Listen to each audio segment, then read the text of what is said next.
मैं पिंकी आपकी हिंदी विषय की अध्यापिका हूँ। अब तक हमने क्षितिज भाग 1 से रसखान का जीवन परिचय तथा रसखान के प्रथम सवैये का अध्ययन कर लिया है। आज हम रसखान के दूसरे सवैये का अध्ययन करेंगे। सभी विद्यार्थी ध्यान से सुने व समझें। शुरू कर रहे हैं हम रसखान के सवैये। या लकुटी अरु कामर या पर राज तिहुपुर को तजिडारो, आठों सिद्धि नवनिधि के सुख नंद की गाय चराए विसारो, रसखान कवो इन आखन सो व्रज के बनबाग तड़ाग निहारो, कौटिक ए कल धौत के धाम करील के कुंजन ऊपर वारो। इन पंक्तियों में कवि रसखान जी श्री कृष्ण तथा उनसे संबंधित प्रत्येक वस्तु के प्रति अपना अनन्य प्रेम प्रकट कर रहे हैं। आइए इन पंक्तियों की व्याख्या करते हैं। या लकुटी अरु कामर या पर राज तिहुपुर को तजिडारो। कवि रसखान जी कह रहे हैं कि वे कृष्ण की लाठी और कंबल के लिए तीनों लोकों का राजपाट तक छोड़ने के लिए तैयार हैं। रसखान जी कृष्ण की लाठी और छोटे कंबल के लिए तीनों लोकों को त्यागने के लिए तैयार हैं। उनको श्री कृष्ण की लाठी और कंबल से इतना प्रेम है कि वे तीनों लोगों को उस पर न्यौछावर कर देना चाहते हैं। आठों सिद्धि नवनिधि के सुखनंद की गाय चराए विसारो। अगर उन्हें, इन अगली पंक्ति में रसखान जी कह रहे हैं, अगर उन्हें नंद की गायों को चराने का मौका मिले तो इसके लिए वो आठों सिद्धियों एवं 9 निधियों के सुख को भी त्याग सकते हैं। नंद बाबा की गायों को चराने के लिए वो आठों सिद्धियों और 9 निधियों के सुख को भी छोड़ सकते हैं, त्याग सकते हैं। कवि कह रहे हैं आगे, रसखान कवो इन आखन सो व्रज के बनबाग तड़ाग निहारो। जब से कवि ने व्रज के वनों, बगीचों, तालाबों इत्यादि को देखा है, वे इनसे दूर नहीं रह पा रहे हैं। व्रज भूमि के बागों को, तालाबों को, वनों को देख करके वो उनसे अलग नहीं रह पा रहे हैं। अर्थात हम कह सकते हैं कि रसखान जी ये कह रहे हैं कि व्रज के तालाबों को, बागों को देख करके वो बहुत ज़्यादा आनंदित हो रहे हैं और उनके लिए वो हर सुख को छोड़ने के लिए तैयार हैं। अपनी आँखों से उन सबको वो वंचित नहीं कर पा रहे हैं। वो चाहते हैं कि उनकी आंखें हमेशा व्रज भूमि के वनों को, तालाबों को ही निहारती रहें, देखती रहें। अगली पंक्ति है, कौटिक एक अलधौत के धाम करील के कुंजन ऊपर वारो। वे कह रहे हैं जब से कवि ने करील की झाड़ियों और वनों को देखा है, रसखान जी ने जब से करील की झाड़ियों और वनों को देखा है, वो इसके ऊपर करोड़ों सोने के महल भी न्यौछावर करने के लिए तैयार हैं। कलधौत के धाम यानी कि सोने के महल, करोड़ों सोने के महल को भी उस वन में उगे हुए पौधे जो करील और कुंज हैं उनके ऊपर वो न्यौछावर करने के लिए तैयार हैं।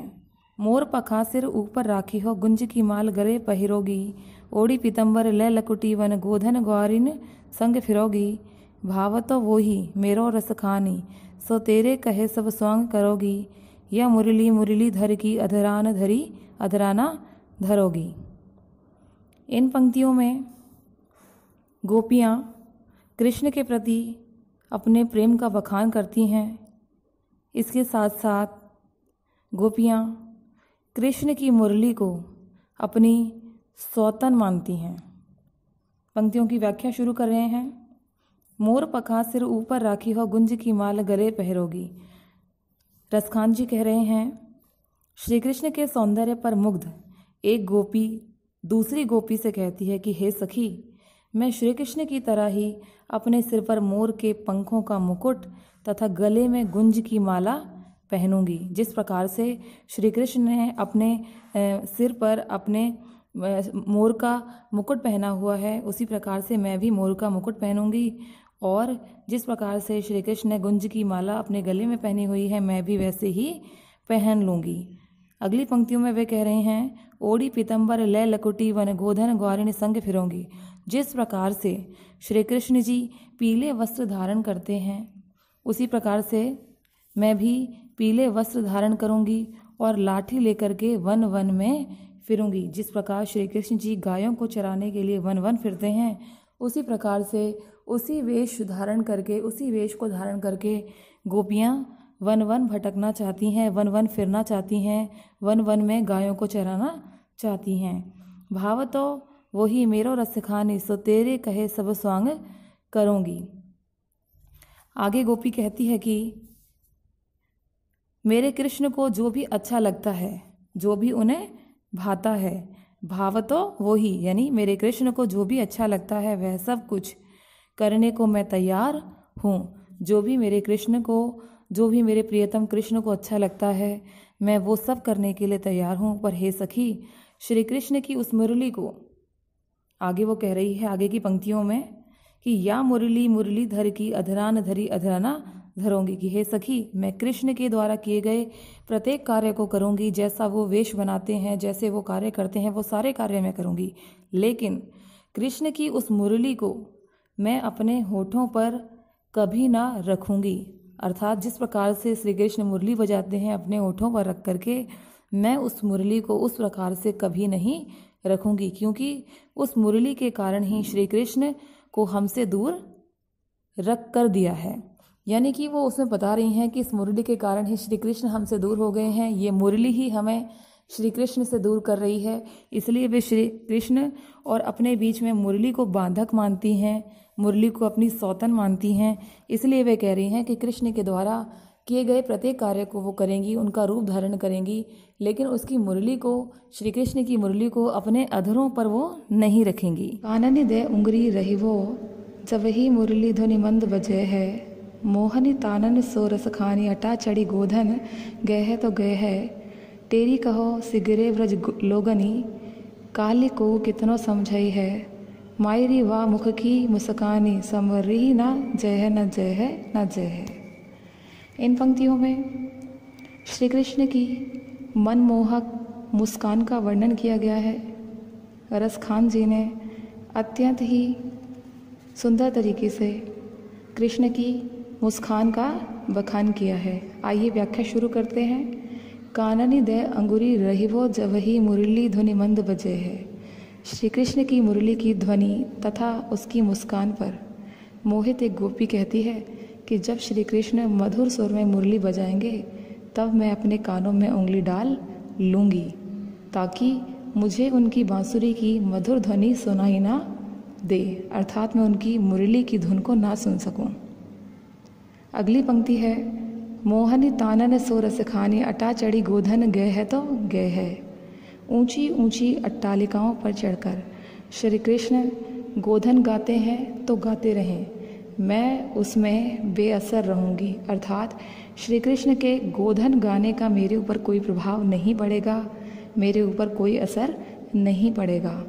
तेरी कहो सिगरे ब्रज लोगनी, काल ही को कितनो समझे है। गोपी कह रही है कि मैं आज ही चिल्ला चिल्ला करके, मैं ब्रज के लोगों को चिल्ला चिल्ला करके कहती हूँ कि कल को मुझे कोई कितना भी समझाए, पर मैं श्री कृष्ण की मुस्कान पर अपने को वश में नहीं कर सकूँगी। अर्थात जब श्री कृष्ण की मधुर मुस्कान को मैं देखूँगी तो अपने आप पर मेरा वश नहीं रहेगा, मैं श्री कृष्ण की मुस्कान पर मोहित होंगी। अगली पंक्तियों में वे कहती हैं, मायरी वा मुख की मुस्कानी, समहारी न जय है न जय है न जय है। जब श्री कृष्ण की मुस्कान पर मैं पूरी तरह से मोहित हो जाऊंगी तो मेरा वश मेरे ऊपर नहीं रहेगा, मुझ पर उस मुस्कान का जादू अवश्य चल जाएगा। अर्थात गोपियों के कहने का तात्पर्य यह है कि श्री कृष्ण की एक मुस्कान पर अपना सब कुछ न्योछावर कर देंगी। जिस प्रकार से उनकी मुरली की धुन को वो अपने कानों में उंगली दे करके नहीं सुनना चाहती, लेकिन जब श्री कृष्ण मुस्काएंगे तो ये स्वाभाविक है कि वो श्री कृष्ण की मधुर मुस्कान पर मोहित